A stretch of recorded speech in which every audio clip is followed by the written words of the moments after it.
उसके बारे में पढ़ेंगे।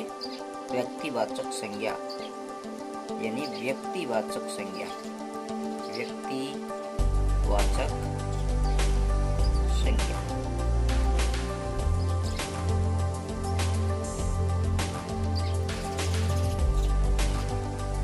इसमें किसी व्यक्ति, वस्तु,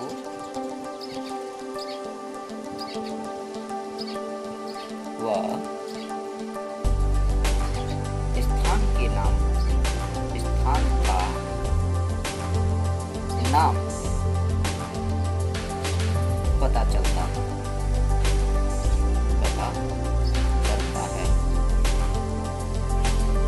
जैसे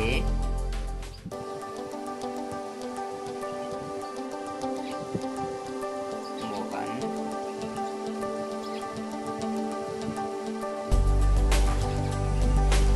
राम, सीता, जोधपुर,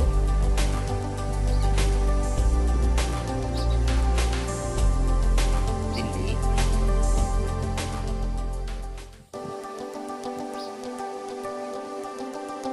व वस्तुओं के नाम।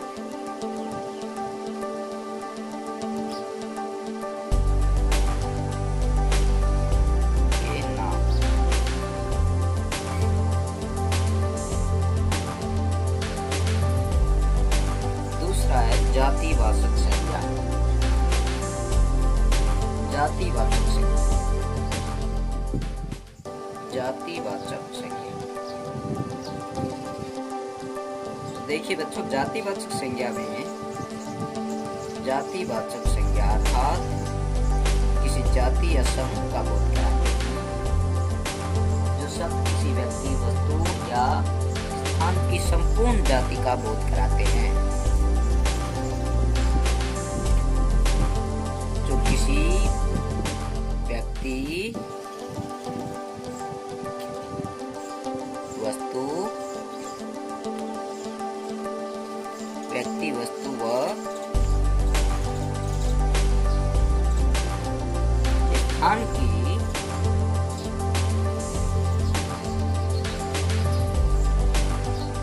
संपूर्ण जाति का बोध कराती है। संपूर्ण जाति का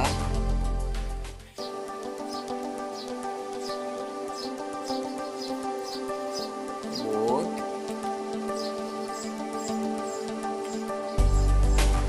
कराते हैं।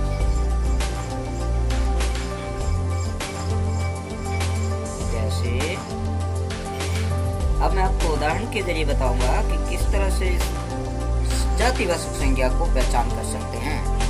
तो आपको अच्छी तरह मालूम है कि कई जगह ऐसे पूछे जाते हैं कि हम भ्रम में पड़ जाते हैं कि जातिवाचक संज्ञा है या भाववाचक है या व्यक्तिवाचक है। तो हमें भी ये पता होना चाहिए कि ये जाति का बोध करवा रहे हैं तो बस वो जातिवाचक ही होगा। जैसे देखिए वस्तु से संबंधित,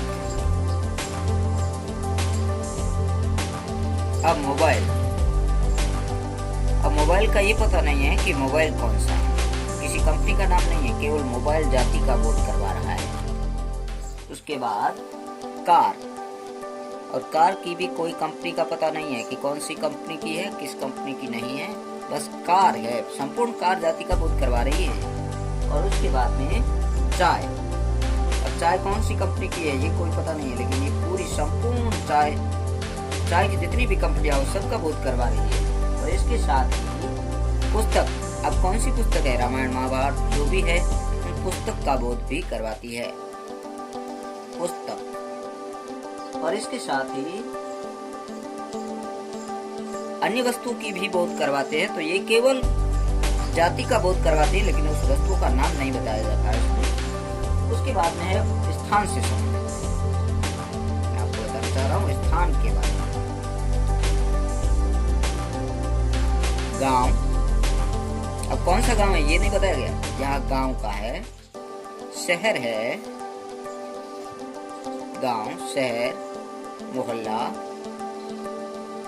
कस्बा,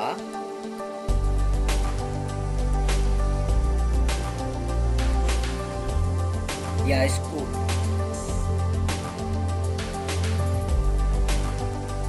अब स्कूल विशेष किसी का नाम नहीं दिया गया है, बस संपूर्ण स्कूल जाति का बोध करवा रही है। और इसके साथ ही अस्पताल, किसी का नाम नहीं दिया गया कि कौन से अस्पताल है, लेकिन ये अस्पताल, देखिए ये सारी वस्तुओं का बोध करवा रहे हैं। उससे आगे मैं आपको बताना चाह रहा हूं, अब प्राणी मात्र के लिए, प्राणी, लड़का, लड़का, लड़की, जानवर, जानवर, पक्षी। अब देखिए ये सब कुछ जितने भी दिए, ये प्राणी मात्र का किसी का नाम नहीं है, लड़का, लड़की, लेकिन उसके नाम नहीं दिए गए। जानवर कोई भी हो सकता है, गाय, भैंस, बकरी, जो भी है। पक्षी जिसमें कुछ भी हो सकता है, लेकिन उस किसी एक पक्षी विशेष का नाम नहीं दिया। संपूर्ण जाति का बोध करवाते हैं। अर्थात हमें ये पता होना चाहिए कि संपूर्ण पक्षी जाति का अगर बोध करवा रहे हैं तो निश्चित रूप से वो जातिवाचक संज्ञा में ही आएंगे। आपको पहचान में सबसे अच्छा ये तरीका है कि अगर किसी का नाम नहीं दिया, इसका मतलब जातिवाचक संज्ञा ही है, आदि। अब मैं कुछ उदाहरण के द्वारा आपको ये समझाना चाहता हूं। जैसे अभी मैं कुछ उदाहरण दे रहा हूं। उदाहरण, पहला उदाहरण, पेड़ों पर पक्षी बैठे हैं। पेड़ों पर पक्षी बैठे हैं, पक्षी बैठे हैं।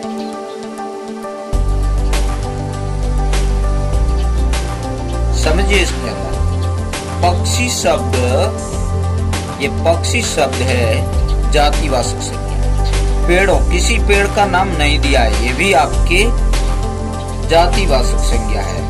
और दूसरा, हिरण का शेर शिकार करते हैं। हिरण का शेर शिकार करते हैं, शिकार करते हैं।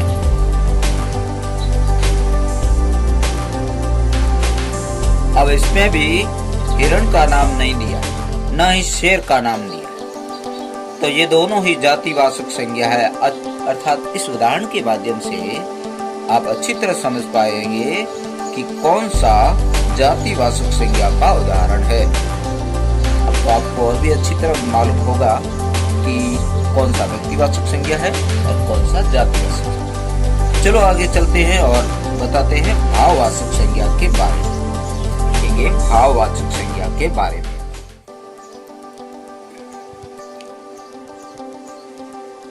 भाववाचक संज्ञा के बारे में अब आप ये तो समझ ही गए होंगे कि भाववाचक संज्ञा क्या शब्द है। संज्ञा जिसको हम आंखों से देख नहीं पाते हैं, न हम उसको छू करके पता लगा सकते हैं और न ही उसका हम तस्वीर या चित्र बना सकते हैं। ऐसी वस्तुएं या ऐसी विशेषताएं जिसको हम केवल महसूस कर सकते हैं, लेकिन उसका चित्र नहीं बना सकते, छू नहीं सकते और न ही उसको हम उसे देख सकते हैं, उसे कहते हैं भाववाचक संज्ञा। जो शब्द किसी चीज, जो शब्द किसी चीज, जो शब्द किसी चीज या पदार्थ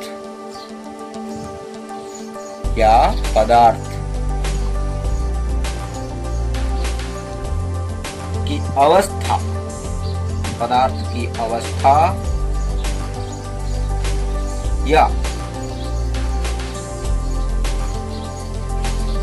अवस्था, दशा या भाव का बोध कराएं, या भाव का बोध करवाएं,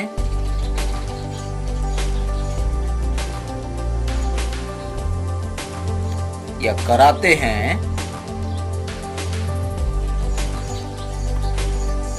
जैसे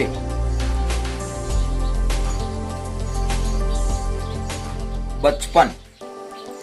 बचपन को हम देख तो नहीं सकते, सिर्फ अनुभव कर सकते हैं। उसके बाद सुंदरता। अब सुंदरता की एक सुंदरता ये भी एक दिखाई देती है, लेकिन ये भी एक भाव है सुंदरता। उसके बाद में लंबाई। अब लंबा से लंबाई बना। और मिठाई, मीठा से मिठाई बना, मिठाई। और इस तरह से ये शब्द है। इससे देखिए संज्ञा शब्द से किस तरह से बनते हैं, भाववाचक संज्ञा कैसे बनती है। जैसे बच्चा, बच्चा से बचपन बनता है, बचपन। वैसे ही बूढ़ा, और बूढ़ा से बूढ़ापा बनता है। क्या बनता है? बूढ़ापा। मित्र, मित्र से बनता है मित्रता, मित्र से बनता है मित्रता।